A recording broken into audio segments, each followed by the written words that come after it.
Hello guys, welcome to CP Sharma classes. आज का video रहेगा वन शॉट वीडियो जिसमें अपन केमिकल इक्विलिब्रियम करने वाले हैं।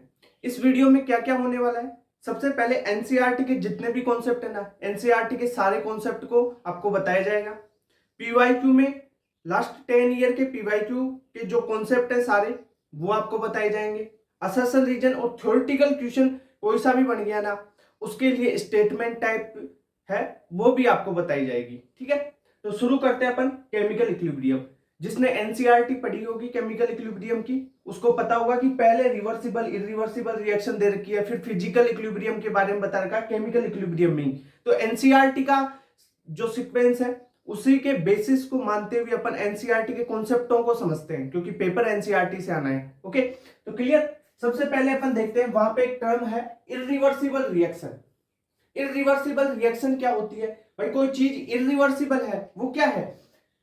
Reaction can not come back its original form.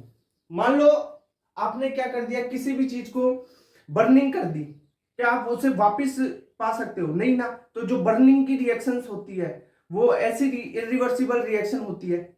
मतलब क्या है कि आपने कोई रिएक्टेंट लिया, उससे आपने प्रोडक्ट बना दिया, अब फाइनल आप उस प्रोडक्ट को रिएक्टेंट में चेंज नहीं कर पा रहे, तो वो इरिवर्सिबल रिएक्शन है। ऐसा ही इस रिएक्शन में होता है। इरिवर्सिबल रिएक्शन में क्या कि ये अपने ओरिजिनल फॉर्म में वापस नहीं आ पाती। जैसे अपन ने KClO3 को डिकम्पोज किया, MnO2 डाल दिया, ये डिकम्पोज होगा, ये KCl लिक्विड और O2 गैस में टूट जाएगा। अब आप KCl और O2 डालोगे ना, तो KClO3 नहीं बनेगा, यानी ये अपने वापस ओरिजिनल फॉर्म में ये रिएक्शन नहीं जाने वाली। ओके, तो ये होती है इरिवर्सिबल रिएक्शन। समझ में आई? अब बात करते हैं रिवर्सिबल रिएक्शन। सर क्या होती है? तो रिवर्सिबल रिएक्शन अपनी ओरिजिनल फॉर्म में वापस आ सकती है। मतलब क्या हुआ? यानी आपने रिएक्टेंट लिया, रिएक्टेंट से प्रोडक्ट बनाया, कुछ आपने प्रेशर टेम्परेचर वॉल्यूम में ऐसा चेंज किया कि जो प्रोडक्ट है वो वापस रिएक्टेंट बन जाए, तो ऐसी रिएक्शंस होती है रिवर्सिबल रिएक्शन। समझे बात? नहीं, मतलब जैसे आपने H2 और Cl2 लिया, H2 और Cl2 से आपके पास 2HCl का फॉर्मेशन हो गया। अब आप 2HCl को डिकम्पोज करोगे ना, तो H2 और Cl2 आपको मिल सकती है। समझ रहे हो बात? यानी ये रिवर्सिबल प्रोसेस है, और इरिवर्सिबल में वापस प्रोडक्ट से आप रिएक्टेंट नहीं बना सकते। इसमें रिएक्टेंट से प्रोडक्ट और प्रोडक्ट से रिएक्टेंट दोनों बन सकते हैं। Okay, clear. जैसे N2 और H2 से NH3 बना सकते हो। ठीक है, ये 2 लगा लो यहाँ पे और यहाँ पे 3 लगा लो। ठीक है, तो ये हो गया बैलेंस रिएक्शन। अब आता है आपके इक्विलिब्रियम। जो इक्विलिब्रियम है ना, वो अपन पढ़ते किसके लिए? पढ़ते ही इस रिवर्सिबल रिएक्शन के लिए है। रिवर्सिबल रिएक्शन तो इक्विलिब्रियम में है ही नहीं भाई। क्यों नहीं है? क्योंकि ये प्रोडक्ट है, अब प्रोडक्ट से वापस रिएक्टेंट ही नहीं बन रहा, तो काहे का रिवर्सिबल? वो रिवर्सिबल नहीं है, इरिवर्सिबल है, उसमें इक्विलिब्रियम नहीं है। काहे का इक्विलिब्रियम होगा? होगा ही नहीं ना। रिएक्टेंट से प्रोडक्ट, प्रोडक्ट से रिएक्टेंट बन ही नहीं पा रहा, तो वो इक्विलिब्रियम में नहीं है। तो इक्विलिब्रियम ही कॉन्सेप्ट ही किसके लिए लगाया जाता है? अपन रिवर्सिबल रिएक्शंस होती है उनके लिए आप इक्विलिब्रियम का कॉन्सेप्ट लगाते हैं। कैसे? रिएक्टेंट है, रिएक्टेंट से प्रोडक्ट बना। ठीक है, अब रिएक्टेंट से प्रोडक्ट बना, रिएक्शन आगे जा रही है, रिएक्शन आगे जा रही है तो इसे बोलेंगे फॉरवर्ड रिएक्शन। रिएक्टेंट से प्रोडक्ट बन रहा है, रिएक्शन आगे जा रही है, फॉरवर्ड रिएक्शन। अगर प्रोडक्ट से वापस देखो, प्रोडक्ट से आपका रिएक्टेंट बन रहा है, तब ये बैकवर्ड रिएक्शन कहलाती है। इतनी सिंपल चीज है, समझ में आ रही है? ओके, क्लियर यहां तक। इक्विलिब्रियम टाइम पे क्या होता है, जो ये फॉरवर्ड रिएक्शन है और बैकवर्ड रिएक्शन है, दोनों की रेट बराबर हो जाती है। क्या बोला मैंने? फॉरवर्ड रिएक्शन और बैकवर्ड रिएक्शन दोनों की रेट बराबर हो जाती है एट इक्विलिब्रियम पे। इस इक्विलिब्रियम पे क्या होगा? Rate of forward reaction is equal to rate of backward reaction. Clear बात? ये जो इक्विलिब्रियम है एक डायनेमिक प्रोसेस है, डायनेमिक नेचर का होता है। कैसे? आप ये नहीं सोच सकते कि अगर इक्विलिब्रियम आ गया तो रिएक्टेंट प्रोडक्ट में चेंज नहीं हो रहा, प्रोडक्ट रिएक्टेंट में चेंज नहीं हो रहा। नहीं भाई, ये जितना इधर आ रहा है उतना ही उधर जा रहा है, ये चलता रहता है, इसलिए डायनेमिक बोला जाता है। अपन ने ये नहीं बोला कि फॉरवर्ड रिएक्शन और बैकवर्ड रिएक्शन बराबर हो जाएगा, इनकी रेट बराबर होगी, ये ध्यान रखना। जो चीज बोली जा रही है ना उसी कॉन्सेप्ट को समझो। यहाँ पे गलती करते हैं, रेट का ध्यान रखना, इनकी रेट बराबर होती है, फॉरवर्ड रिएक्शन और बैकवर्ड रिएक्शन की रेट बराबर होती है, ये रेट। क्लियर बात। अब रेट को कैसे लिखते हैं सारी चीजें बहुत डिटेल में बताने वाला हूं, ठीक है। अब देखते हैं इक्विलिब्रियम के टाइप्स के बारे में। एनसीईआरटी में दे रखा है फिजिकल इक्विलिब्रियम, केमिकल इक्विलिब्रियम और आयनिक इक्विलिब्रियम। देखो फिजिकल और केमिकल इक्विलिब्रियम, फिजिकल तो इक्विलिब्रियम तो छोटा सा है, वो भी केमिकल इक्विलिब्रियम वाले पार्ट में दे रखा है एनसीईआरटी में। और जो आयनिक इक्विलिब्रियम है उसके लिए अलग से चैप्टर बना रखा है, तो उसे अगले लेक्चर में अपन कवर करेंगे। क्लियर बात। अब देखते हैं फिजिकल इक्विलिब्रियम के बारे में। पहले फिजिकल इक्विलिब्रियम में कोई भी केमिकल रिएक्शन नहीं होगी, समझ रहे हो बात। भाई फिजिकल चीज है, नाम ही फिजिकल इक्विलिब्रियम है, तो फिजिकल चेंज ही होंगे, उसमें कोई केमिकल रिएक्शन नहीं होने वाली, केमिकल चेंजेस नहीं होंगे, ठीक है। ओनली फिजिकल चेंजेस अकर फिजिकल रिएक्शन में। फिजिकल इक्विलिब्रियम होगा 4 टाइप का, एनसीईआरटी में दे रखा है, ठीक है। आपको समझना है, एक होता है सॉलिड लिक्विड इक्विलिब्रियम, पहला टाइप फिजिकल इक्विलिब्रियम का। सॉलिड और लिक्विड फेज, सॉलिड फेज और लिक्विड फेज दोनों इक्विलिब्रियम में है। जैसे मतलब समझो, जैसे वाटर सॉलिड में है यानी बर्फ है, और वाटर लिक्विड में है, दोनों आपस में इक्विलिब्रियम में। एक आपने गिलास लिया, उसमें वाटर भी डाल दिया लिक्विड फेज में भी, और वो डाल दिया सॉलिड फेज में, बर्फ भी डाल दिया, दोनों इक्विलिब्रियम में, दोनों की फॉरवर्ड की रेट और बैकवर्ड रिएक्शन की रेट बराबर है, तब वो सॉलिड लिक्विड इक्विलिब्रियम होगा। क्लियर बात। इसको कैसे समझोगे आप, जैसे H2 सॉलिड से H2 लिक्विड में गया है, ठीक है, इन दोनों के बीच में इक्विलिब्रियम हो रहा है। दूसरा इक्विलिब्रियम होता है फिजिकल इक्विलिब्रियम का टाइप सॉलिड गैस इक्विलिब्रियम। अब सॉलिड से गैस में कन्वर्ट होगा और गैस से सॉलिड में। अब ऐसा इक्विलिब्रियम देखो, सॉलिड से डायरेक्ट गैस में क्या कन्वर्ट होता है। सॉल्यूशन वाले चैप्टर में मैंने बताया था आपको कि जो सबलाइमेबल सॉलिड्स होते हैं, सब्लिमेशन बताया था ना, सब्लिमेशन वही चीज है ये। जो सबलाइमेबल सॉलिड्स हैं, जैसे आयोडीन गैस में, कैम्फर हो गया, कपूर है, नेपथलीन हो गया, आपका NH4Cl हो गया, ड्राई आइस होगी, ये सारे क्या होते हैं, सॉलिड से लिक्विड में कन्वर्ट नहीं होते, सॉलिड से डायरेक्ट गैस में कन्वर्ट हो जाते हैं, सॉलिड से गैस में कन्वर्ट हो जाते हैं। तो सॉलिड और गैस के बीच में जो इक्विलिब्रियम स्थापित होगा वो होगा सॉलिड गैस इक्विलिब्रियम। ये फिजिकल इक्विलिब्रियम का टाइप है, यानी चाहे आप कैम्फर का ले लो, चाहे नेफ्थलीन का ले लो, चाहे ड्राई आइस का ले लो, चाहे I2 गैस का ले लो, ठीक है। क्लियर बात। थर्ड टाइप अपन पढ़े तो liquid gas equilibrium, liquid phase और गैस फेज, ठीक है, वो इक्विलिब्रियम में रहेगी। कैसे, वाटर लिक्विड में है और वाटर की वेपर बन गई, गैस फॉर्म में आ गया वो, तो दोनों इक्विलिब्रियम में है, तो वो हो गया liquid gas equilibrium type. Clear बात। फोर्थ टाइप है सॉल्यूशन गैस इक्विलिब्रियम। अब थर्ड में और फोर्थ में कंफ्यूजन देखो दूर करता हूं आपका। Liquid gas equilibrium, water liquid से वाटर गैस में कन्वर्ट हो रहा है, ठीक है सर। सॉल्यूशन गैस इक्विलिब्रियम, जैसे आप समझो मेरी बात, आप जैसे ड्यू वगैरह ड्रिंक्स वगैरह होती है ना, ये ड्यू कोला वगैरह, तो इनमें क्या होता है, जो CO2 होती है ना, वो बहुत कम टेम्परेचर पे इसमें डिजोल्व कर दी जाती है। जब आप बोतल को ओपन करते हो ना तो CO2 बाहर निकलती है ना, तो वही फिनोमिना यहां पे हो रहा है इक्विलिब्रियम का। क्या, सॉल्यूशन देखो CO2 तो क्या गैस है, जब CO2 को लो टेम्परेचर दिया जाता है, ठीक है, सोल्युबिलिटी उसकी उसमें बढ़ जाएगी, लो टेम्परेचर पे सोल्युबिलिटी बढ़ेगी ना, सॉल्यूशन वाले चैप्टर में बताया था तुम्हारे को। भाई CO2 गैस है, CO2 क्या होगी, किसी भी लिक्विड में या जैसे कोई भी पेय पदार्थ है ठंडा, उसमें उसको डाल दिया कम टेम्परेचर पे, तो वो क्या होगी, उसमें डिजोल्व हो गई। अब ड्यू में आप पीते हो तो जितनी चिल्ड रहेगी उसमें CO2 ज्यादा डिजोल्व होगी, ठीक है, तो वो डिजोल्व फॉर्म उसकी CO2 की और एक CO2 की गैसियस फॉर्म, दोनों इक्विलिब्रियम में है, तब आप उसे बोलेंगे सॉल्यूशन गैस इक्विलिब्रियम। समझ में आई बात। ये वाली चीज आप कैसे रिलेट करोगे, ड्यू से, ठीक है, और ये वाली वाटर को गर्म कर रहे हैं तो वाटर लिक्विड फेज में भी है और वाटर की गैसियस फॉर्म्स बन रही है, तो वो इक्विलिब्रियम। क्लियर बात। ये फिजिकल इक्विलिब्रियम समझ में आया आपको। अब अपन अपना जो चैप्टर मेन है केमिकल इक्विलिब्रियम वाला, उसके कॉन्सेप्ट को समझते हैं।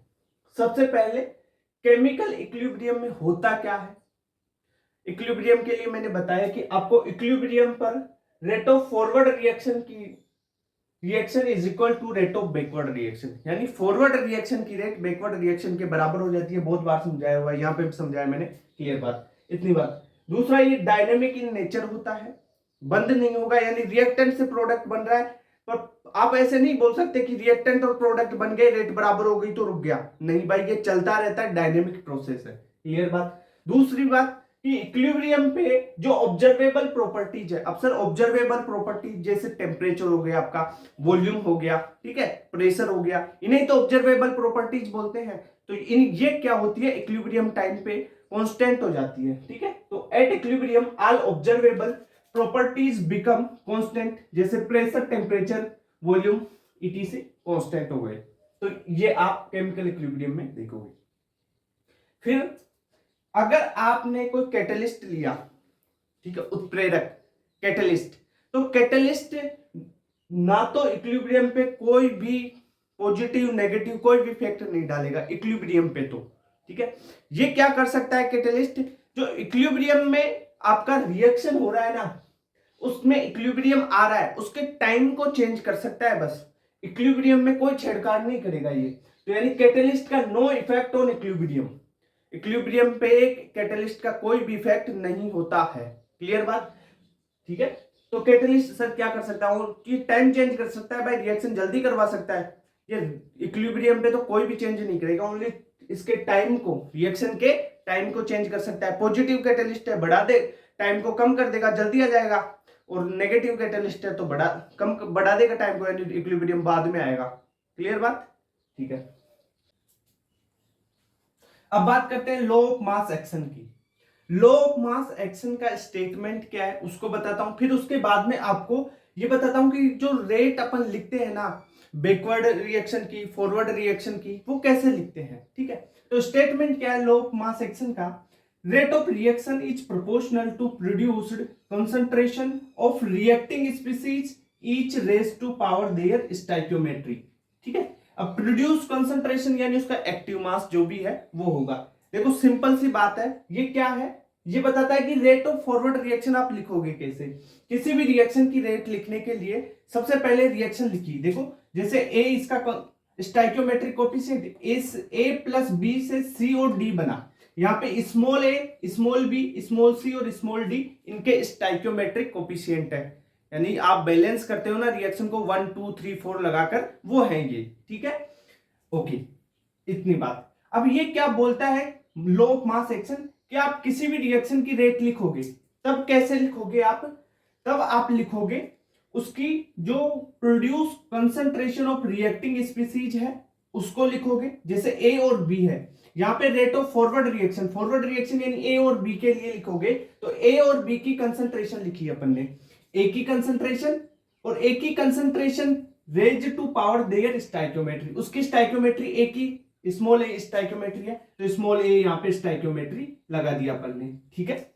बी लिखा, बी की स्टोइकियोमेट्री उसके पावर में स्मॉल बी, ठीक है, ये कर दिया। ये प्रोपोर्शनल होती है किसके, रेट ऑफ रिएक्शन, यानी अगर फॉरवर्ड की लिख रहे हो तो फॉरवर्ड के, बैकवर्ड की लिखोगे तो बैकवर्ड के। अब बैकवर्ड की रिएक्शन की रेट लिखो, रेट ऑफ बैकवर्ड रिएक्शन यहां पे लिखो, कैसे लिखोगे आपने, रेट ऑफ बैकवर्ड रिएक्शन लिखनी है तो बैकवर्ड रिएक्शन में आप देखो रिएक्टिंग कौन कौन सी स्पीसीज थी, सी और डी यहाँ पे प्रोड्यूस हो रही है, प्रोडक्ट सी और डी है ना बैकवर्ड के लिए, अरे फॉरवर्ड और बैकवर्ड तो ये यहां से जहां ही बता दिया था मैंने तुम्हारे को, ठीक है। तो रिएक्टिंग स्पीसीज बैकवर्ड के लिए सी और डी है, ठीक है। तो सी की कंसंट्रेशन और सी की कंसंट्रेशन के पावर में सी का स्टोइकियोमेट्रिक कोएफिशिएंट, यानी सी की कंसंट्रेशन और सी के स्टोइकियोमेट्रिक कोएफिशिएंट इनटू डी की कंसंट्रेशन और डी का स्टोइकियोमेट्रिक कोएफिशिएंट, ये आ गया। ऐसे आप रेट लिखते हो, ये इसके प्रोपोर्शनल होती है। अब इस प्रोपोर्शनल साइन को उठाने के लिए आपको एक कांस्टेंट लगाना होता है जिसे अपन लिखेंगे केएफ। फॉरवर्ड रिएक्शन के लिए वो कांस्टेंट होगा केएफ और बैकवर्ड रिएक्शन के लिए वो कांस्टेंट होगा केबी, ठीक है।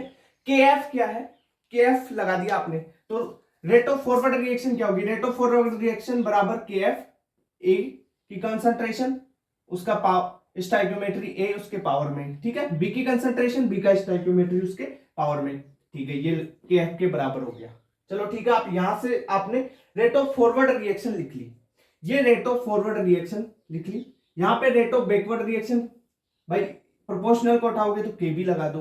अब के एफ और केबी क्या है, ये जो के एफ है ना, ये है rate constant for forward reaction, और केबी क्या है, केबी है rate constant for backward reaction. इतनी बात क्लियर, समझ में आएगी, ये सारी चीजें समझ में आ रही है ना। अब देख लो, अब मैंने एक चीज बताई थी कि जब इक्विलिब्रियम होता है, इक्विलिब्रियम पे आप क्या देखते हो, rate of forward reaction is equal to rate of backward reaction. Forward reaction की रेट बराबर बैकवर्ड रिएक्शन की रेट आप इक्विलिब्रियम पे कर देते हो। तो ये फॉरवर्ड रिएक्शन की रेट है, ये बैकवर्ड रिएक्शन की रेट है, दोनों को बराबर कर दो क्या इक्विलिब्रियम पे, ठीक है।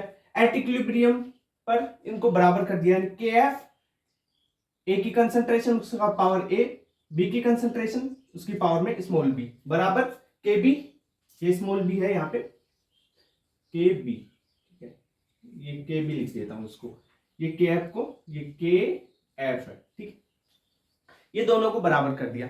अब मैं यहां से इस के एफ को इधर रखता हूं, और इस ये जो है ना ए और बी, इसको इधर यहां पर भेज देता हूं उसके नीचे, तो ठीक है, यहां पे भेज दिया, और के बी को इधर ला दूंगा, तो क्या हो जाएगा, के एफ बटा के बी बराबर, ये देखो सी और डी क्या है आपको मिल, सी और डी दिख रहा है, सी और डी तो प्रोडक्ट थे ना, और ए और बी क्या है, रिएक्टेंट।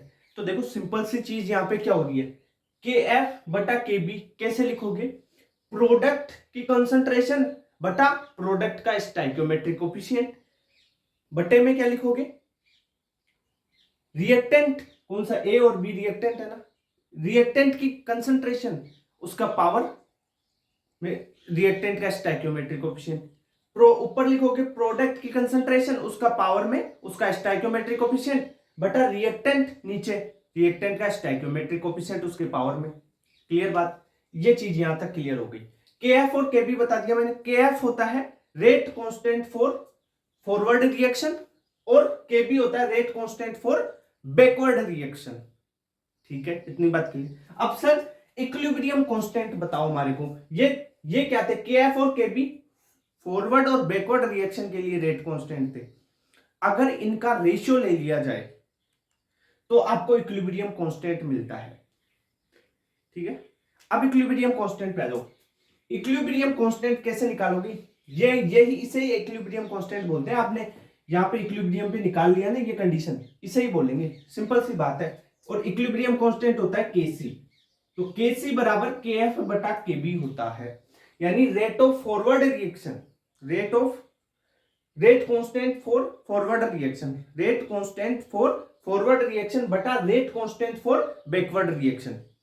भाई फॉरवर्ड रिएक्शन का रेट कांस्टेंट बटे में बैकवर्ड रिएक्शन का रेट कांस्टेंट करना है, वो आ जाएगा आपके पास इक्विलिब्रियम कांस्टेंट।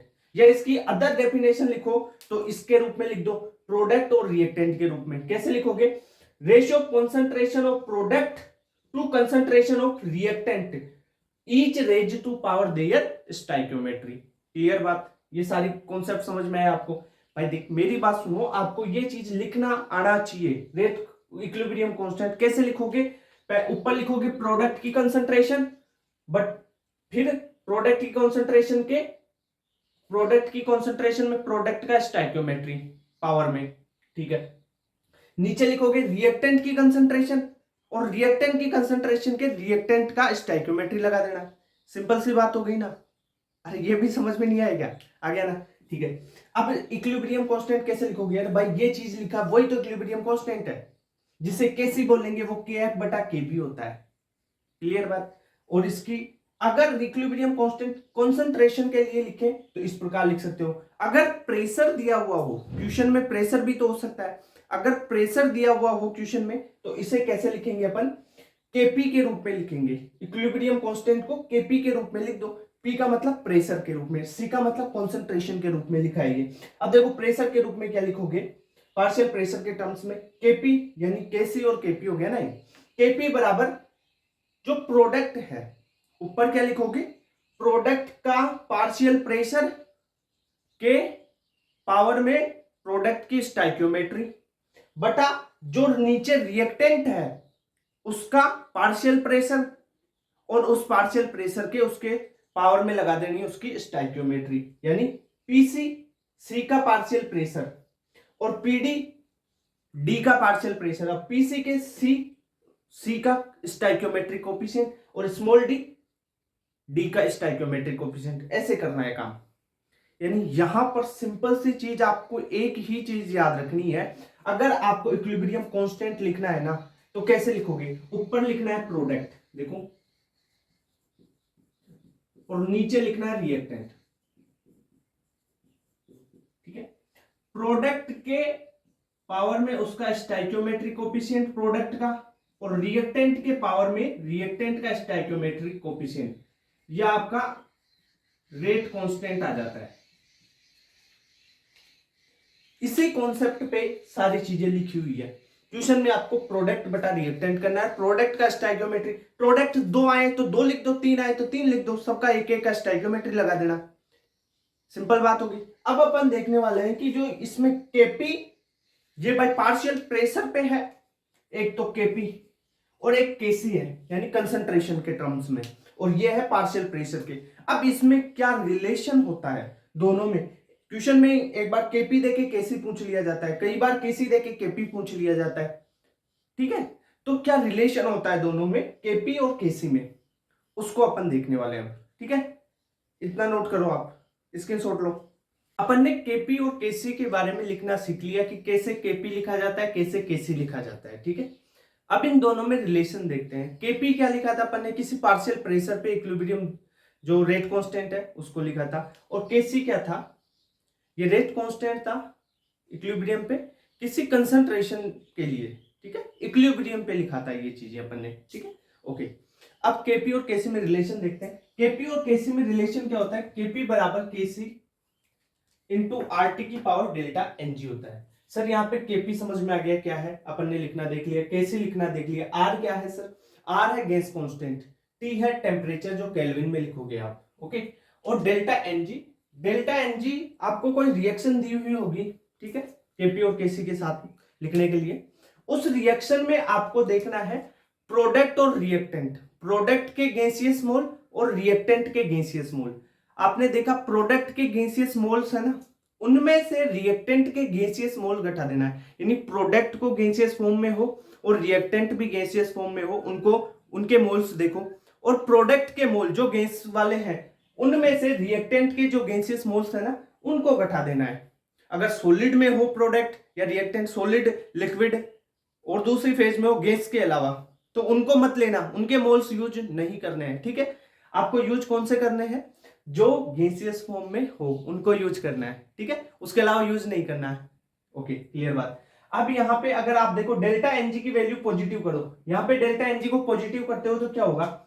आरटी बढ़ेगा, और आरटी बढ़ेगा तो मतलब केपी ज्यादा होगा ना केसी से, केसी के साथ कुछ मल्टीप्लाई होके केपी बन रहा है, तो इसका मतलब डेल्टा एनजी पॉजिटिव है तो केपी ज्यादा होगा। डेल्टा एनजी यहाँ पे नेगेटिव करो तो ये कम होगा, ये कम होगा, कम कर रहा है केसी को, तो केसी को कम कर रहा है, केपी बराबर केसी हो रहा है। केसी को कम कोई चीज कर रही है तो केसी ज्यादा होगा ना केपी से, फिर भी उसके बराबर आ रहा है। वो चीज समझ रहे हो ना? ये अगर आपको इस तरीके से याद नहीं करना, देखो एक चीज और समझ लो, डेल्टा एनजी अगर जीरो हो, ये डेल्टा एनजी जीरो हो तो आरटी की पावर डेल्टा एनजी है, तो ये जीरो है डेल्टा एनजी। तो किसी भी चीज की पावर जीरो क्या होती है? 1 होती है ना। किसी भी चीज की पावर जीरो 1 होती है, तो आरटी यहाँ पे अगर एनजी डेल्टा एनजी जीरो है तो आरटी जीरो 1 हो गया, आरटी की पावर जीरो तो 1, तो केसी बराबर केपी हो गया। इतनी बात क्लियर? अगर ऐसे याद नहीं होता है, आपको ऐसे कॉन्सेप्ट नहीं लगा पा रहे, तो याद कर लो। डेल्टा एनजी अगर पॉजिटिव है तो केपी बड़ा होगा केसी से, डेल्टा एनजी अगर नेगेटिव है तो केपी छोटा होगा केसी से, यानी केसी बड़ा होगा, डेल्टा एनजी नेगेटिव होगा तब, और डेल्टा एनजी अगर जीरो है तब केपी बराबर केसी होगा। एक और चीज है, एक और आपके पास कंडीशन है, तब केपी बराबर केसी होता है डेल्टा एनजी जीरो के अलावा। वो कौन सी कंडीशन है वो बताओ? देखो, जब अगर आप टेम्परेचर 12 केल्विन लेते हो, 12 केल्विन, तब भी केपी बराबर केसी हो जाता है। कैसे होगा सर, ये भी बताओ। तो इसको समझ लो, जैसे आपने आर और टी है, उसकी पावर डेल्टा एनजी होता है। ओके, पावर कुछ भी ले लो आप, डेल्टा एनजी कुछ भी ले लो। अगर R और T को आपने क्या कर दिया, टेम्परेचर 12 केल्विन ले लिया ना, तब क्या होगा, देखो R तो होता है 1/12, भाई R 1/12 लेते हो ना, तो 1/12 इंटू 12, तो ये हो जाता 1, यानी RT बराबर 1 हो गया, 1 की पावर कुछ भी लो 1 ही होता है, तो ये 1 हो गया, तब KP बराबर KC हो गया। यानी टेम्परेचर अगर 12 केल्विन है, टेम्परेचर अगर 12 केल्विन है तो क्या होगा, KP बराबर KC रहेगा। तो ये 4 कंडीशंस बता दी आपको, याद कर लेना। समझ में आई बात? चलो ठीक है, अब देखो इसकी यूनिट्स देख लो, केपी और केसी की यूनिट्स क्या क्या है वो देख लो। केसी क्या है, केसी कंसंट्रेशन के टर्म्स में लिखते हैं ना, रेट कांस्टेंट इक्विलिब्रियम पे, केसी कंसंट्रेशन के टर्म्स में लिखते हैं और केपी प्रेशर के टर्म्स में लिखते हैं, तो यूनिट्स भी कुछ ऐसी ही होगी। केसी यानी कंसंट्रेशन, मोल बटा लीटर की पावर डेल्टा एनजी। क्लियर, समझ में आई बात? अगर केपी देखोगे तो केपी क्या है, एटम, एटम किसकी है, एटीएम, एटम नहीं एटीएम है, तो एटीएम किसकी यूनिट्स में आता है, प्रेशर की, तो प्रेशर एटीएम की पावर डेल्टा एनजी, ये केपी हो गया। केपी अपन प्रेशर के रूप में लिखते हैं, तो भाई यूनिट्स भी तो प्रेशर में ही होगी ना इसकी। क्लियर बात? ओके। अब जो ये इक्विलिब्रियम कांस्टेंट है केसी है, वो अपने को क्या बता सकता है रिएक्शन के बारे में, और कुछ, ये एक्सटेंट ऑफ रिएक्शन बताता है, रिएक्शन कितनी हुई है, जो रिएक्टेंट है प्रोडक्ट में चेंज हुआ है कितना हुआ है, उसके बारे में बता सकता है। ये कैसे, वो चीज बताओ सर। देखो अगर केसी हाई है, यहां पे देखो केसी अगर हाई है तो ऑलमोस्ट सारा रिएक्टेंट प्रोडक्ट में कन्वर्ट हो चुका होगा। केसी अगर हाई है तो almost all reactant converted into product. अगर केसी लो है, भाई जो केसी है वो लो है, केसी लो है तो भाई रिएक्टेंट, पूरा रिएक्टेंट, लगभग पूरा रिएक्टेंट प्रोडक्ट में कन्वर्ट नहीं हुआ होगा, तभी केसी लो है ना। तो यही कंडीशन हो सकती है। केसी हाई है, इक्विलिब्रियम कांस्टेंट अगर हाई है तो पूरा ज्यादातर रिएक्टेंट प्रोडक्ट में कन्वर्ट हो चुका होगा। क्लियर बात? ये सारी चीज, केपी और केसी जो है ये रेट कांस्टेंट है इक्विलिब्रियम पे, इक्विलिब्रियम पे है ना, ये रेट कांस्टेंट है। तो ये चेंज कब होंगे, जब आप ओनली टेम्परेचर चेंज करोगे ना, तभी ये चेंज हो सकते हैं। टेम्परेचर चेंज करोगे तभी ये चेंज हो सकते हैं। बहुत क्वेश्चन, बहुत बार अलग अलग तरीके के क्वेश्चन बना दिया जाए और टेम्परेचर चेंज नहीं किया जाए तो केपी और केसी चेंज नहीं होंगे, ध्यान रखना। और कुछ भी चेंज हो, केपी केसी टेम्परेचर चेंज होने पर ही चेंज होंगे। क्लियर बात इतनी? ओके। अब जो केपी और केसी लिखते हैं उसमें, केसी लिखते हैं ना अपन, तब सॉलिड आ जाए, लिक्विड आ जाए, प्योर सॉलिड आ जाए, प्योर लिक्विड आ जाए, उनकी कंसंट्रेशन नहीं लिखते हैं। क्यों नहीं लिखते हैं? इसके लिए अपन यूज करते हैं एक्टिव मास वाला कॉन्सेप्ट। यानी केसी लिखा था ना अपन ने, तो वहां पे मैंने यहां पर केसी लिखना बताया था आपको पहले, तो बोला था कि जो रिएक्टेंट और प्रोडक्ट है उनकी कंसंट्रेशन यानी उनका एक्टिव मास यूज करेंगे। अब वो एक्टिव मास यूज करते हैं, तो जो एक्टिव मास प्योर सॉलिड और प्योर लिक्विड का होता है ना, प्योर सॉलिड और प्योर लिक्विड का 0 होता है। एक्टिव मास क्या है, अरे कंसंट्रेशन के टर्म्स में लिखते हैं उसको, कैसे, मोल बटा वॉल्यूम, वही कंसंट्रेशन है। कंसंट्रेशन की पावर स्टाइकियोमेट्री लगा रहा था ना अपन पहले, केसी और केपी लिख रहे थे तब, वही चीज है ये। तो एक्टिव मास को लिखेंगे मोल बटा वॉल्यूम के रेशियो में। क्लियर बात? ओके। तो प्योर सॉलिड और प्योर लिक्विड का तो एक्टिव मास होता है 0, तो अपन लिखते किसको, गैसियस फॉर्म या एक्वस फॉर्म को। तो इक्विलिब्रियम कांस्टेंट कोई भी अपन राइट करेंगे, लिखेंगे, उसमें गैसियस और एक्वस जो सब्सटेंस होंगे उनको ही अपन लिखते हैं। ओके, ये बात क्लियर, समझ में आई आपको? चलो ठीक है। अब अपन इक्विलिब्रियम कांस्टेंट पे जाते हैं, और ये 4 पॉइंट है ना, ये कुछ अलग टाइप के क्वेश्चंस को करने के लिए। कैसे, जैसे आपको कोई रिएक्शन दे रखी है, रिएक्शन को रिवर्स कर दिया, रिएक्शंस को ऐड कर दिया, ठीक है, स्टाइकियोमेट्री बदल दी, तब आपको नया इक्विलिब्रियम कांस्टेंट लिखना होता है। तब आप कैसे लिखोगे, उस चीज के बारे में इंफॉर्मेशन बताता हूं। जैसे सबसे पहले मान लो आपके पास पुराना किसी कोई रिएक्शन लिख रहे हो, उसका इक्विलिब्रियम कांस्टेंट सिंपल के है, और नया इक्विलिब्रियम कांस्टेंट होगा वो अपन के डैश से लिखेंगे, के ऊपर डैश, और पुराना वाला सिंपल के से। अगर कोई रिएक्शन है उसको रिवर्स कर देते हैं तो इक्विलिब्रियम कांस्टेंट 1 में आ जाता है। जैसे सिंपल बात बताऊं, यहां पर समझो कोई रिएक्शन है A प्लस बी, इससे बन रहा है C प्लस डी बन रहा है, इसके लिए इक्विलिब्रियम कांस्टेंट है K। ठीक है, अगर इसको रिवर्स कर दिया जाए, रिवर्स का मतलब है अगर मान लो ये रिएक्शन है आपके पास, ठीक है, रिवर्स क्या किया अपन ने, इसको C प्लस डी से आपने क्या बना दिया, A प्लस बी। तो जो नया इक्विलिब्रियम कांस्टेंट होगा वो क्या हो जाएगा, ये जो पुरानी रिएक्शन थी ना आपने आपके पास, उसको रिवर्स किया है तो ये 1 क्या हो जाएगा, उसका इक्विलिब्रियम कांस्टेंट का 1 हो जाएगा। इतनी बात क्लियर, ये चीज समझ में आई क्या? यानी अगर रिएक्शन को रिवर्स कर दोगे आप तो K डेस यानी न्यू इक्विलिब्रियम कांस्टेंट बराबर 1 पुराना वाला इक्विलिब्रियम कांस्टेंट। क्लियर बात, समझ में आई? ओके, रिएक्शंस को ऐड कर दोगे तब क्या होगा, मान लो रिएक्शंस को ऐड कर दिया आपने, किसी रिएक्शन का, एक का है K1 इक्विलिब्रियम कांस्टेंट पुरानी वाली रिएक्शन का, एक का है K2, एक का है इक्विलिब्रियम कांस्टेंट K3, एक का K4 है। अब इन चारों रिएक्शंस को आपने जोड़ दिया तब नया इक्विलिब्रियम कांस्टेंट क्या होगा, K1 into K2 into K3 into K4, यानी जो इक्विलिब्रियम कांस्टेंट होगा वो मल्टीप्लाई हो जाएगा आपस में। ठीक है, अरे कोई रिएक्शन ली, दो रिएक्शन ली, पहली रिएक्शन का इक्विलिब्रियम कांस्टेंट K1 है, दूसरी रिएक्शन का इक्विलिब्रियम कांस्टेंट K2 है, दोनों रिएक्शन को जोड़ दिया अपन ने, ऐड कर दिया, तब इक्विलिब्रियम कांस्टेंट नया वाला क्या बन जाएगा, K1 इंटू K2।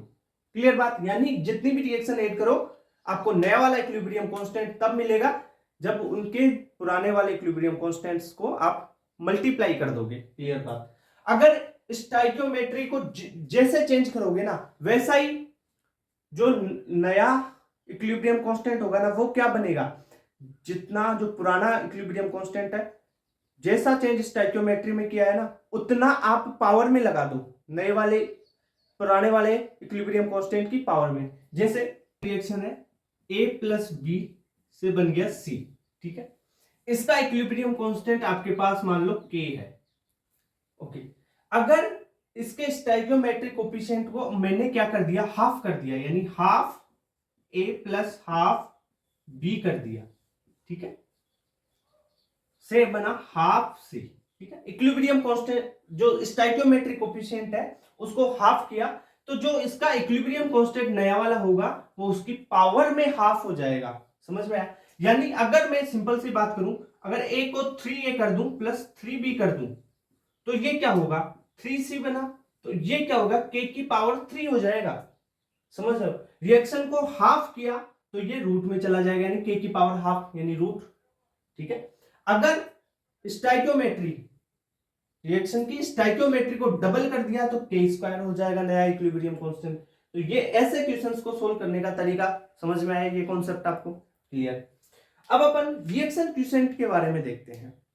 एक अपन ने लिखा जो ये Kp और Kc लिखा था, रेट कांस्टेंट एंड इक्विलिब्रियम, ये चीज अपन ने इक्विलिब्रियम पे लिखी थी Kp और Kc। अब रिएक्शन क्वोशिएंट Qc वही Kp Kc जैसा है वैसे ही लिखते हैं, पर ये किसी भी टाइम पे लिख सकते हैं रिएक्शन के, एनी टाइम, किसी भी टाइम पर, और ये ओनली इक्विलिब्रियम पे लिखा जाता है Kp और Kc, बस इतना सा फर्क है होता है इसमें। वही Qc return at any time, Qc को कैसे लिखोगे, वही प्रोडक्ट, और प्रोडक्ट के पावर में उसकी स्टोइकियोमेट्री बटा रिएक्टेंट उसके पावर में उसकी स्टोइकियोमेट्री। क्लियर बात। अब एक चीज आती है, जैसे इसकी अपन एक रिएक्शन से करके देखते हैं Qc कैसे लिखते हैं वो बताता हूं आपको। जैसे कोई रिएक्शन है A से बन गया 2B, A से बन गया 2B, ठीक है, इसके लिए Qc लिख के बताओ, तो Qc कैसे लिखोगे आप, Qc लिखोगे सबसे पहले प्रोडक्ट और प्रोडक्ट की पावर में उसकी स्टोइकियोमेट्री, तो प्रोडक्ट की कंसंट्रेशन B की कंसंट्रेशन और उसके पावर में उसकी स्टोइकियोमेट्री बटा रिएक्टेंट A और A के पावर में उसकी स्टोइकियोमेट्री, यानी 1 है तो 1। ठीक है, तो Qc आप इस प्रकार लिख सकते हो, ये चीज Qc लिखना समझ में। अब इसमें एक रिलेशन पूछा जाता है फॉरवर्ड रिएक्शन, बैकवर्ड रिएक्शन और इक्विलिब्रियम का, वो कैसे समझोगे, अगर Kc ज्यादा है, रेट कांस्टेंट एट इक्विलिब्रियम पे है, वो ज्यादा है तो रिएक्शन फॉरवर्ड होगी, केसी ज्यादा है रिएक्शन फॉरवर्ड होगी, क्यूसी ज्यादा है रिएक्शन बैकवर्ड होगी। सिंपल सी बात बता रहा हूं, केसी ज्यादा है रिएक्शन फॉरवर्ड होगी, क्यूसी ज्यादा है रिएक्शन बैकवर्ड होगी। और केसी और क्यूसी बराबर है तो यानी इक्विलिब्रियम है वो टाइम, केसी लिखते हैं इक्विलिब्रियम पे, केसी क्यूसी के बराबर हो गया मतलब इक्विलिब्रियम टाइम आ गया। वो समझ में आ गई बात? अरे चीज समझ में आई ना?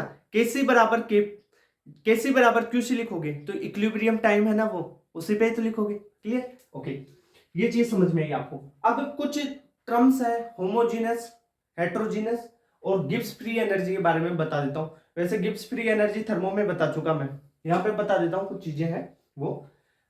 होमोजीनस इक्विलिब्रियम के बारे में बात करें तो होमोजीनस, देखो होमो वर्ड को देखो, होमो चीज, होमो यानी सारी चीजें समान होनी चाहिए। तो ऐसी रिएक्शन होगी इक्विलिब्रियम वाली जिसमें रिएक्टेंट सारे प्रोडक्ट सब कुछ ओनली एक ही फेज में होंगे। सारे अगर गैसियस फेज में है तो गैसियस फेज में होंगे सारे। अगर सारे प्रोडक्ट रिएक्टेंट सब कोई भी कैटलिस्ट वगैरह डाला हुआ है, अगर वो सारे लिक्विड फेज में है तो सब ही लिक्विड फेज में होंगे। सारे सॉलिड है तो सारे ही सॉलिड होंगे। यानी कोई रिएक्टेंट एंड प्रोडक्ट्स ऑल और इन सेम फेज, सारे सेम फेज में होंगे। जैसे N2 गैस में है प्लस H2 गैस में है, जो बना प्रोडक्ट NH3 वो भी गैसियस प्रोडक्ट होगा। अब हेट्रोजीनस क्या होगा भाई? कोई भी एक या एक से ज्यादा अलग अलग चीज अलग अलग फॉर्म में हो, कोई गैस में है, कोई जा रहा है सॉलिड में, कोई लिक्विड में है, कोई सॉलिड में है, कोई गैस में है, सब अलग अलग जा रहे हैं। कोई दो सेम है, एक अलग जा रहा है। रिएक्टेंट गैस में है, प्रोडक्ट लिक्विड में फॉर्म हो रहा है, क्या पता है। रिएक्टेंट एक लिक्विड और एक सॉलिड है, प्रोडक्ट गैसियस फॉर्म में बन रहा है या प्रोडक्ट लिक्विड बन रहा है, तो ये होगा हेट्रोजीनस। ठीक है?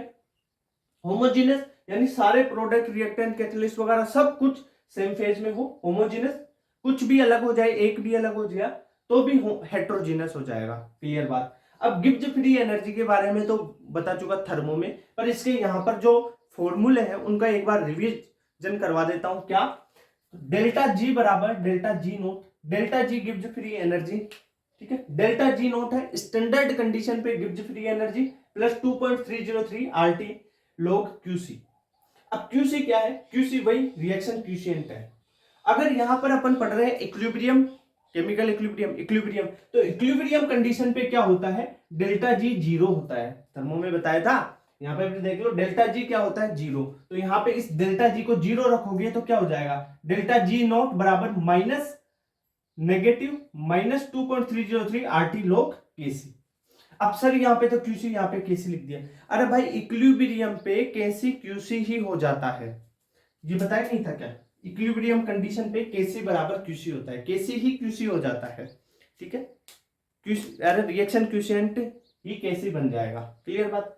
तो ये फॉर्मूला आपको याद होना चाहिए। दूसरी बात, जो डेल्टा जी बराबर delta H minus T del S, जो एंथैल्पी वाला एंट्रोपी वाला फॉर्मूला था और एंथैल्पी वाला टेम्परेचर के साथ, तब गिब्स फ्री एनर्जी का फॉर्मूला था ना एक, तो उसको अगर अपन स्टैंडर्ड कंडीशन पे लिखना चाहें तो क्या लिखेंगे? डेल्टा जी नोट बराबर delta H note minus T delta S. ठीक है? Delta G Gibbs free energy है, टी यहाँ पे टेम्परेचर पे है, और एस डेल्टा एस क्या है? एंट्रोपी चेंज है।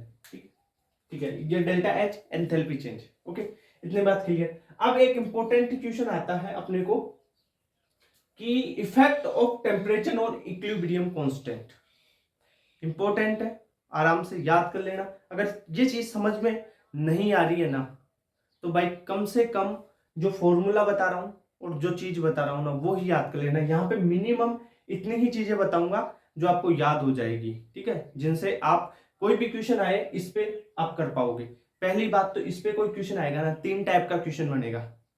ठीक है? पहला क्वेश्चन फॉर्मूले टाइप का, जो फॉर्मूला या तो आपने आरएनएस वाला इक्वेशन बताया था मैंने, ठीक है, क्लेसियस क्लेप्रोन सॉल्यूशन में बताया था, केमिकल जो काइनेटिक्स था ना उसमें भी ये आरएनएस कांस्टेंट वाला फॉर्मूला बताया था तुम्हारे को, क्लेसियस क्लेप्रोन में भी ये फॉर्मूला बताया था। ऐसा वही रिलेटेड फॉर्मूले हैं ये सारे।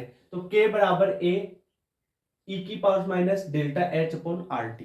ठीक है? ये फॉर्मूला या तो इस फॉर्मूले से आएगा क्वेश्चन, या क्वेश्चन पूछेगा एक्सोथर्मिक रिएक्शन के लिए टेम्परेचर बढ़ाने पर के घटता है, इक्विलिब्रियम कांस्टेंट घटता है के इक्विलिब्रियम कांस्टेंट है, ठीक है। टेम्परेचर बढ़ाने पर घटेगा, किसके लिए? एक्सोथर्मिक के लिए। और एंडोथर्मिक के लिए टेम्परेचर बढ़ाने पर के बढ़ेगा। अगर ये चीज भी याद रहेगी ना, काम हो जाएगा। फिर तो आप ग्राफ देख लोगे, ग्राफ तो एक्सोथर्मिक के लिए लाइन नीचे आ रही है, इसके लिए ऊपर जा रही है, वो किस ग्राफ किससे बनाएगा अपन? ये इक्वेशन है, अपन ने जो रिएक्शन ली, ये इक्वेशन ली, के बराबर ए ई की power minus delta H upon R T, ठीक है। आरएनएस इक्वेशन वाली जैसी है इक्वेशन।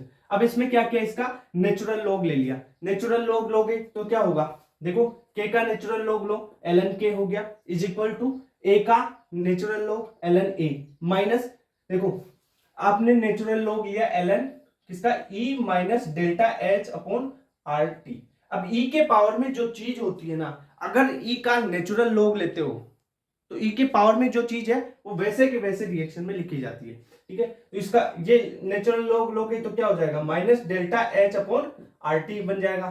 तो minus delta H upon R T यहाँ पे लिख दिया, ठीक है। ये चीज तो यार समझ में आ, इतना तो बेसिक मैथ पढ़े हो गए फिजिक्स में, ओके चलो ठीक है। ये चीज लिख ली नेचुरल लॉग। अब इसका y बराबर mx प्लस सी से ग्राफ बना लो। y बराबर mx प्लस सी से इसका ग्राफ बना सकते हो, किसके लिए लगा दो, इसके लिए। इसको बना दो y ln k को, ठीक है, नेचुरल लॉग ऑफ k को ln k y, ठीक है, ये बना दिया। और x एक्सिस पे 1 अपॉन टेम्परेचर लेना है ना, तो इसको x mx बना दो। अब यहाँ पे m क्या हो गया, delta h upon minus delta h upon r हो गया, ठीक है। और c क्या है, c इंटरसेप्ट है, जो ये हो जाएगा log ln a, natural log of a। Clear बात, ये हो गया, ग्राफ बना दिया आपने। अब एक्सोथर्मिक के लिए बनाना है तो डेल्टा एच नेगेटिव रख दो, और एंडोथर्मिक के लिए डेल्टा एच पॉजिटिव रख दो, यहाँ पे बन जाएगा ग्राफ। क्लियर बात, ओके रुको एक, अब इसको समझना कैसे है वो बताता हूँ। y बराबर mx प्लस सी से ग्राफ बनाना देख लेंगे अपन, ओके। तो याद क्या क्या करना है सर, इसमें ये फॉर्मूला याद कर लोगे, हो जाएगा काम। दूसरी बात, यहाँ पे जो इक्विलिब्रियम कांस्टेंट है वो एक क्वेश्चन पूछा जाएगा किसी दो रिएक्शंस का। इक्विलिब्रियम कांस्टेंट देगा किसी दो टेम्परेचर पे या दो रिएक्शंस के लिए। तो किसी दो टेम्परेचर T1 और T2 पे देगा अपने को इक्विलिब्रियम कांस्टेंट K1 और K2। तब आपको K1 K2 T1 देके T2 पूछ सकता है, या T1 T2 K2 देके K1 पूछ सकता है, कुछ भी पूछ सकता है इन चार में से। K2 K1 T1 T2 तीन देगा, एक पूछेगा। क्लियर बात। तो फॉर्मूला या तो आप इस फॉर्मूले से कर लो भाई, नेचुरल लॉग को लॉग में कन्वर्ट करते हैं, तब क्या करते हैं 2.303 से मल्टीप्लाई करते हैं ना, ये तो बिल्कुल सबको पता है, बेसिक चीज है ये तो, ओके।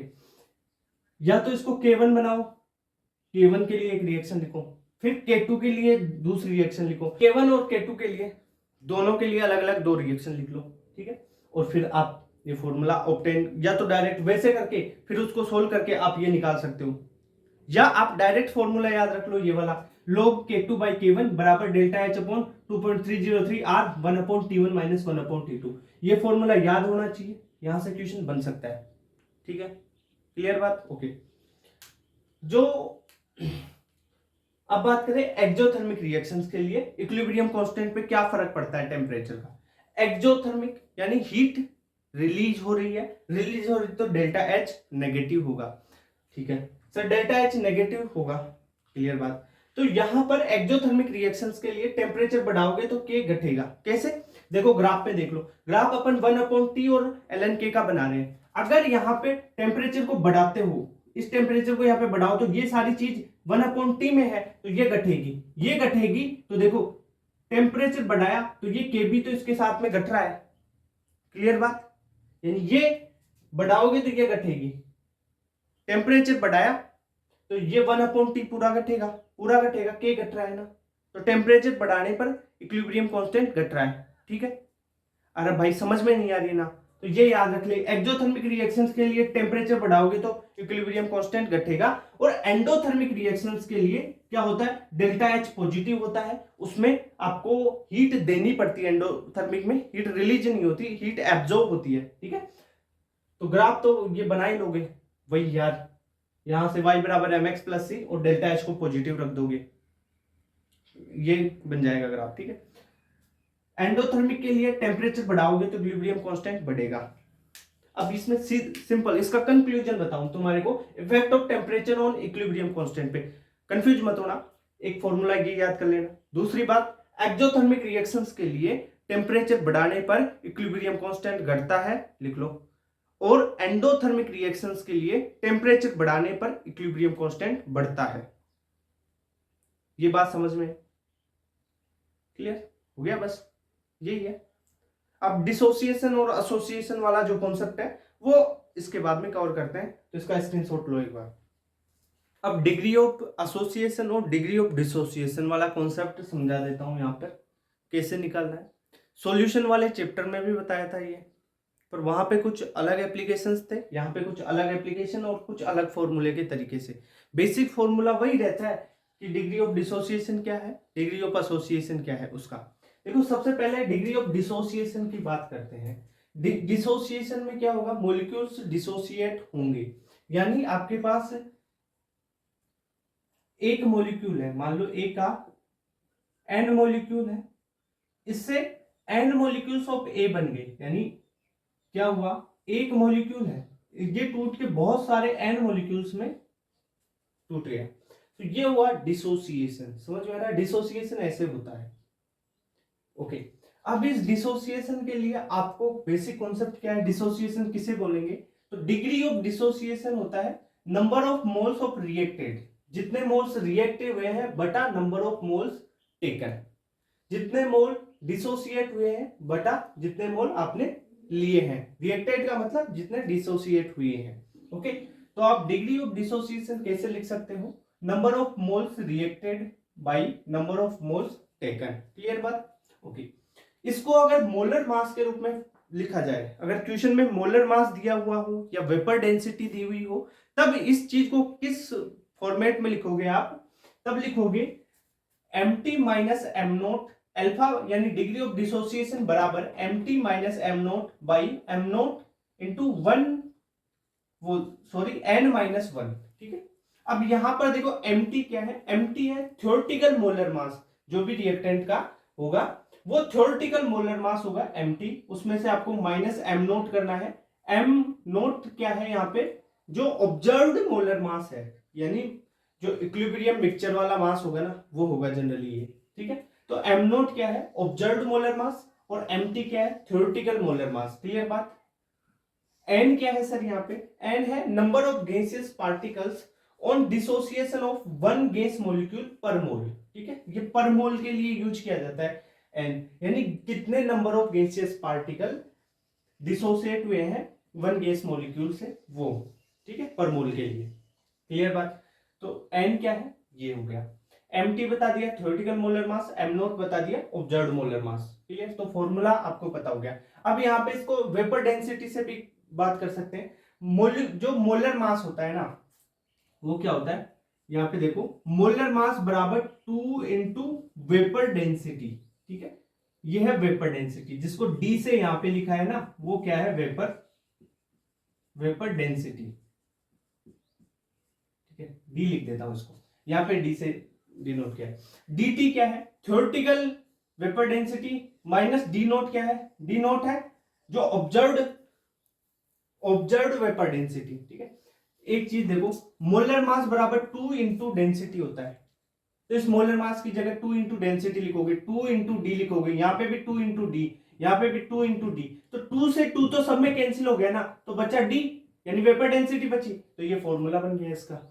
क्लियर बात? यानी मेन रिलेशन क्या होता है, मोलर मास बटा 2 इंटू वेपर डेंसिटी, यही तो होता है फॉर्मूला। ओके, ये आपको डिसोसिएशन के ये फॉर्मूला और ये फॉर्मूला याद रखना है, बस यहां से क्वेश्चन हो जाएंगे सारे। अब एसोसिएशन पे आते हैं। एसोसिएशन में क्या होता है, जो बहुत सारे एन मॉलिक्यूल्स हैं, बहुत सारे मॉलिक्यूल्स मिलके एक मॉलिक्यूल बना रहे हैं। ठीक है, एसोसिएट हो रहे हैं, यानी एन एक के एन मॉलिक्यूल्स बनके एक एन एक ही मॉलिक्यूल बना रहा है। ठीक है, ये हो गया डिग्री ऑफ एसोसिएशन। क्लियर बात? यहां पर एक चीज देखो, डिग्री ऑफ एसोसिएशन के लिए अल्फा यूज किया है, वहां पे डिग्री ऑफ डिसोसिएशन के लिए भी अल्फा यूज किया है। देखो अल्फा क्या होता है, यानी डिग्री ऑफ एसोसिएशन क्या होता है, number of moles associated by number of moles taken. अब देखो इनमें सिमिलरिटी देखो फॉर्मूले में, यहाँ पे डिसोसिएशन हो रहा है तो नंबर ऑफ मोल्स डिसोसिएटेड, और एसोसिएशन हो रहा है तो नंबर ऑफ मोल्स एसोसिएटेड। ठीक है, क्लियर बात। भाई number of moles taken by number of moles taken, याद रह जाएगा। अब देखो अल्फा क्या होता है, mt माइनस एम नोट बटा एम नोट। अब चेंज बस इतना सा है, यहाँ पे n-1 है और यहाँ पे 1/n-1 है। मैंने वॉन्ट ऑफ फैक्टर की कैलकुलेशन करनी बताई थी ना सॉल्यूशन वाले चैप्टर में, तब आपको एसोसिएशन और डिसोसिएशन दोनों के लिए बताया था। वहां पे भी ऐसा ही था, वहां पे n-1 था एक में और डिसोसिएशन वाले 1/n वाले चीज आ जाती थी। क्लियर बात। तो यहाँ पे क्या हो जाएगा, चेंज ओनली 1/n-1 है। यहाँ पे n क्या, mt क्या है, mt वही theoretical molar mass, m naught क्या है ऑब्जर्व्ड मोलर मास। क्लियर। और n क्या है, number of gaseous particles combined to form one molecule in product. ठीक है, तो नंबर ऑफ गैसियस पार्टिकल्स जो वन मॉलिक्यूल कंबाइन होगा तब के हैं ये। ठीक है, N number of gaseous particles.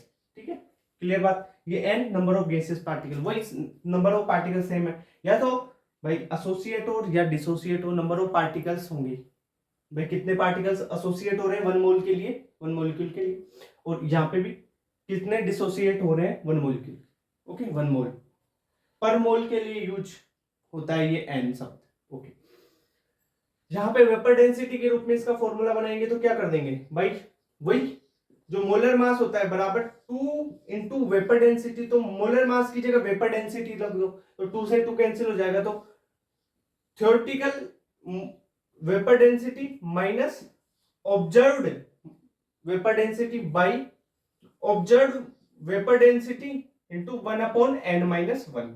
Clear बात, ये फॉर्मूला हो गया।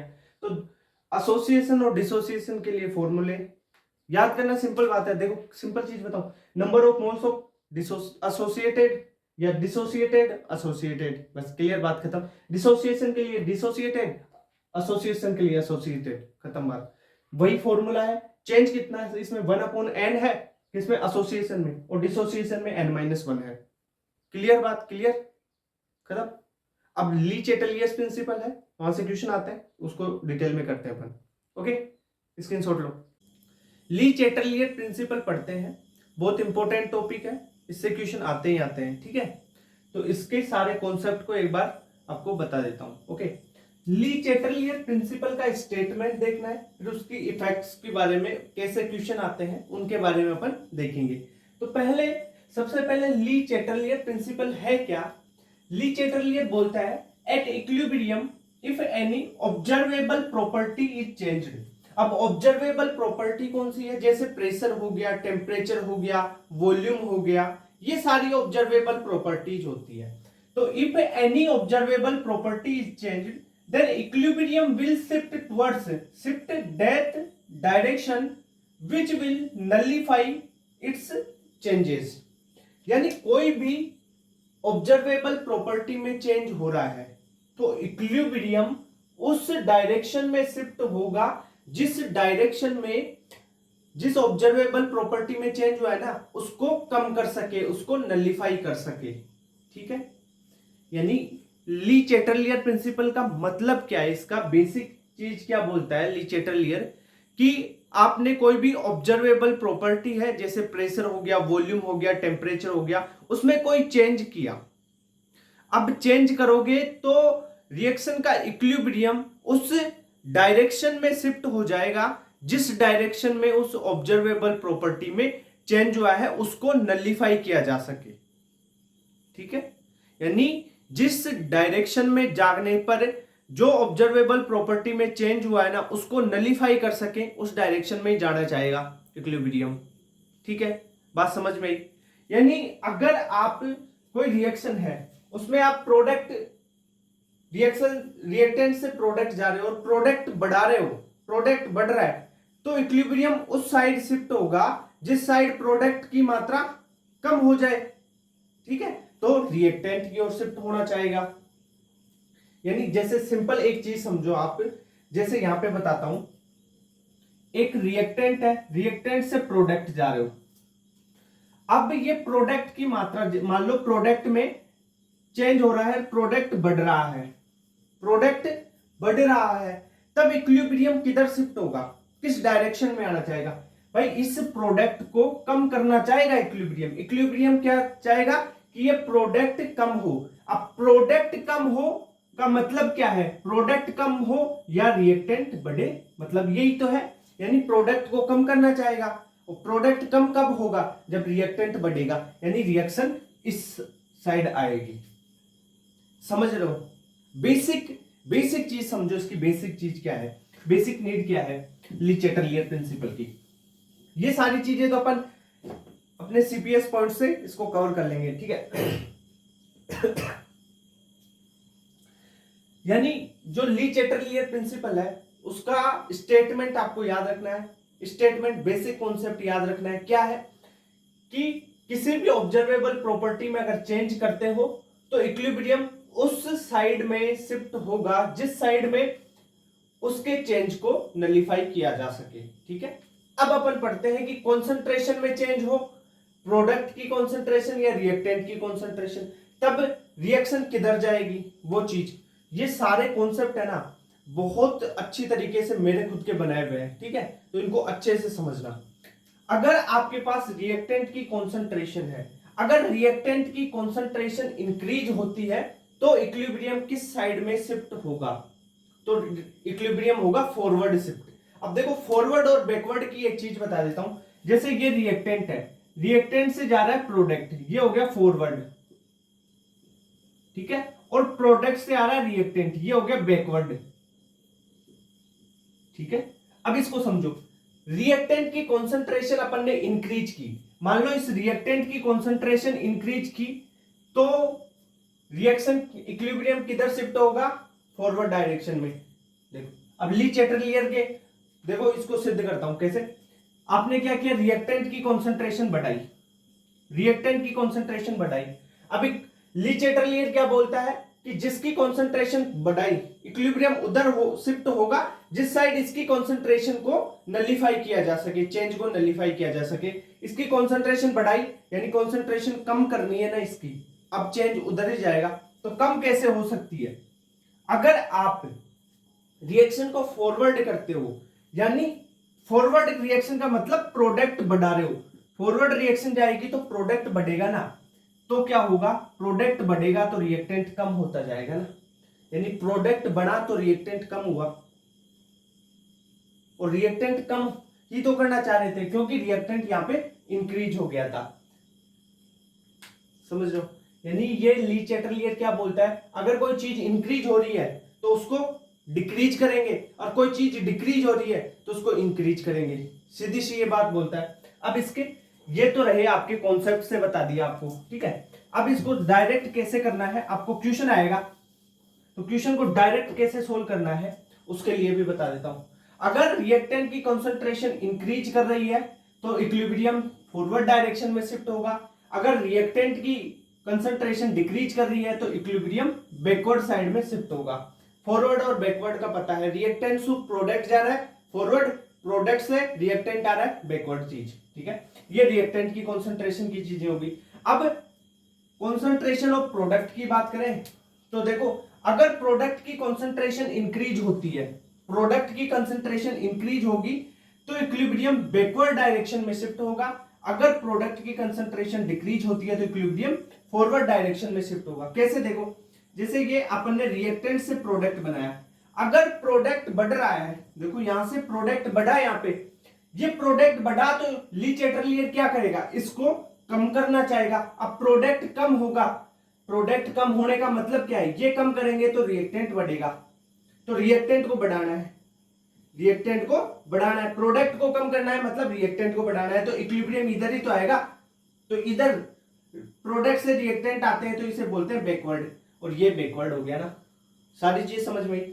तो भाई ये कॉन्सेप्ट सारे बनाए हुए हैं, एक साथ ट्रिक बताई हुई है ये, ठीक है। इनको अगर ये समझ में, ये चीजें याद हो गई ना तो सारा ली चैटरलियर प्रिंसिपल, पूरा केमिकल इक्विलिब्रियम का सारा पार्ट हो जाएगा। लगभग 2 क्लास में लगभग ये पूरी चीजें बताई जाती है, 2-3 घंटे में इसको एक पूरी कॉन्सेंट्रेट समराइज तरीके से बता दूंगा, ठीक है। अब देखो प्रोडक्ट की कंसंट्रेशन डिक्रीज करेंगे तो इक्विलिब्रियम फॉरवर्ड डायरेक्शन में शिफ्ट हो जाएगा, ठीक है।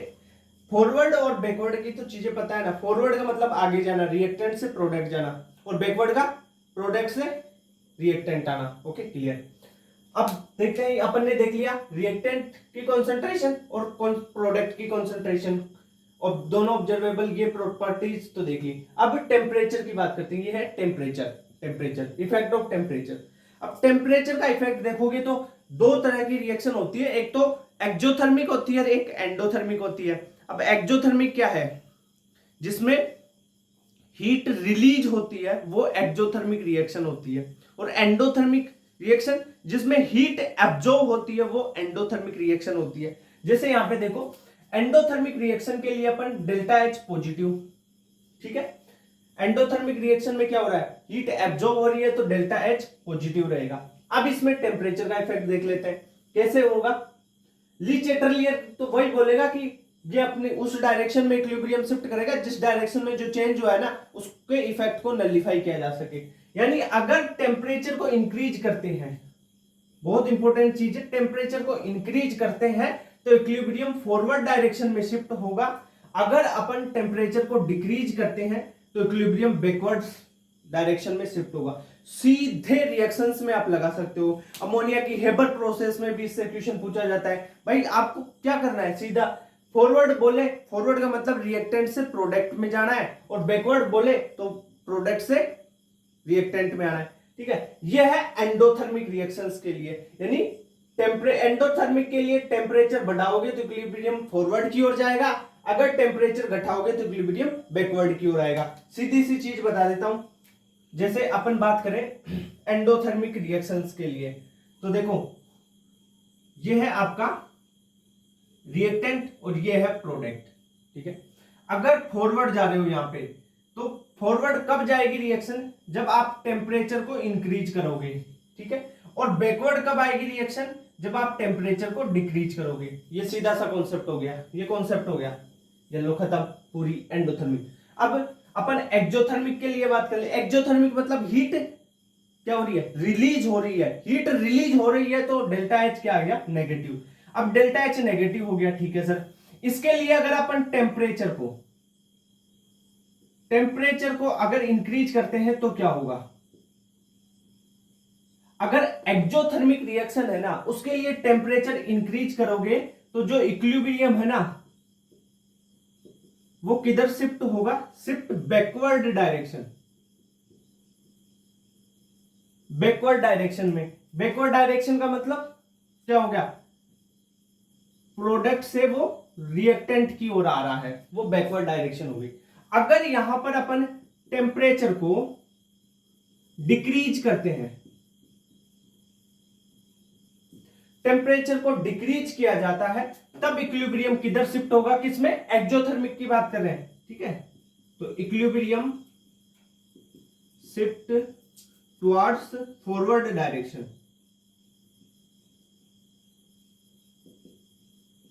इक्विलिब्रियम फॉरवर्ड डायरेक्शन में शिफ्ट होगा टेम्परेचर डिक्रीज करने पर एक्जोथर्मिक के लिए। तो सीधी सी बात बता दूं, एक्जोथर्मिक में क्या याद रखना है, टेम्परेचर इंक्रीज तो जो इक्विलिब्रियम है रिएक्शन का, वो बैकवर्ड डायरेक्शन में, और टेम्परेचर डिक्रीज होगा तो रिएक्शन का जो इक्विलिब्रियम है वो किधर शिफ्ट होगा, फॉरवर्ड डायरेक्शन में। इतनी बात क्लियर हो गई, चलो ठीक है। अब ये चीजें समझ में आएगी। अब अपन देखते हैं effect of pressure and volume. जो प्रेशर और वॉल्यूम का इफेक्ट है ना, वो एक साथ देखेंगे। क्यों, जैसे आपने बॉयल का लॉ पढ़ा है ना, बॉयल के लॉ में आपने क्या चीज पढ़ी होगी, ये पढ़ा होगा पीवी बराबर कांस्टेंट, यानी P inversely proportional 1/V, inversely proportional V हो जाएगा, ठीक है।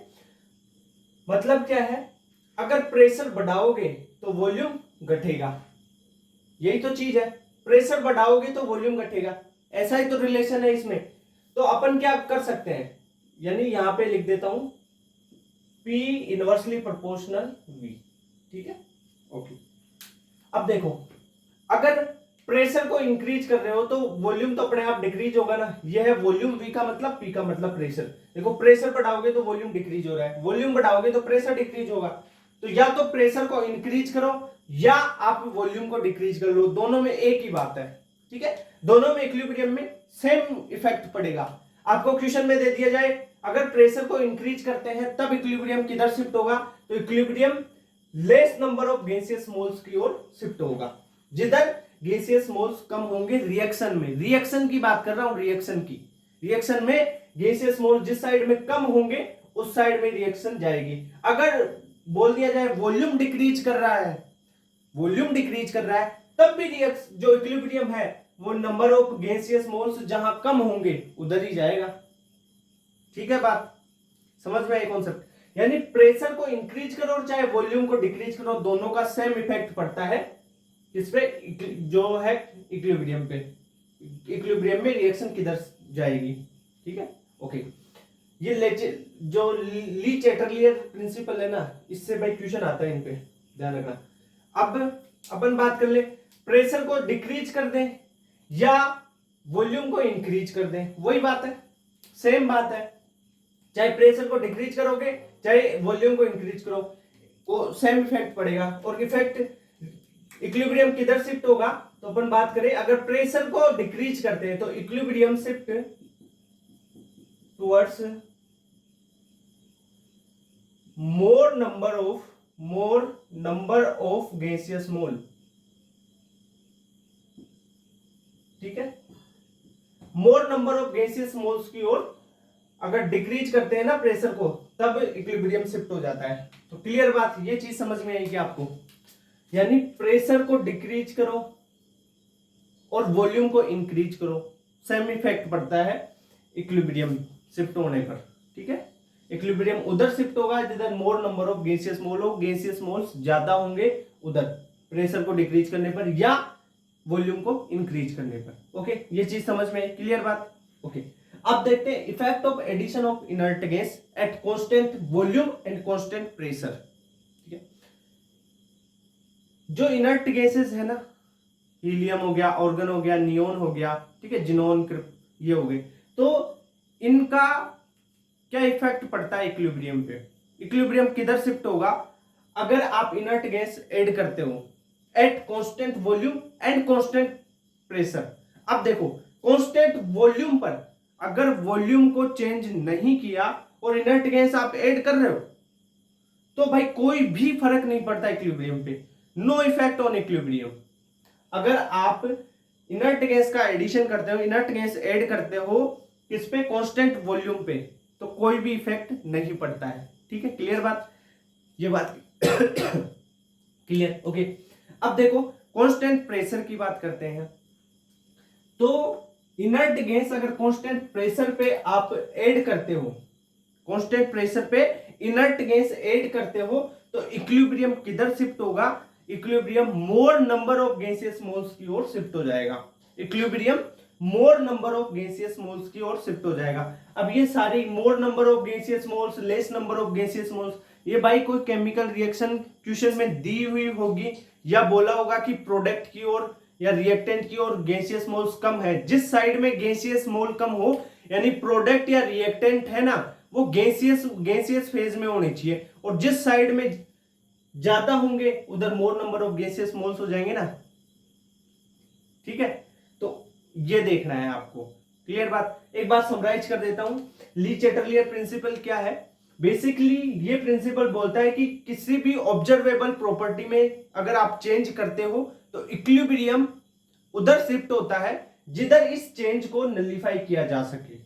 ठीक है, इसमें पहले अपन ने कॉन्सेंट्रेशन ऑफ रिएक्टेंट के बारे में देखा कि अगर कॉन्सेंट्रेशन ऑफ रिएक्टेंट इंक्रीज करते हैं तो इक्विलिब्रियम फॉरवर्ड की ओर जाता है, अगर कॉन्सेंट्रेशन ऑफ रिएक्टेंट डिक्रीज करते हैं तो जो इक्विलिब्रियम है वो बैकवर्ड की साइड शिफ्ट होगा। ठीक है, फॉरवर्ड का मतलब है प्रोडक्ट, रिएक्टेंट से प्रोडक्ट की ओर जाना, बैकवर्ड का मतलब है प्रोडक्ट से रिएक्टेंट की ओर आना। क्लियर बात? अब इफेक्ट ऑफ प्रोडक्ट देखते हैं। तो प्रोडक्ट की कॉन्सेंट्रेशन को इंक्रीज करोगे तो इक्विलिब्रियम बैकवर्ड साइड में शिफ्ट होगा, अगर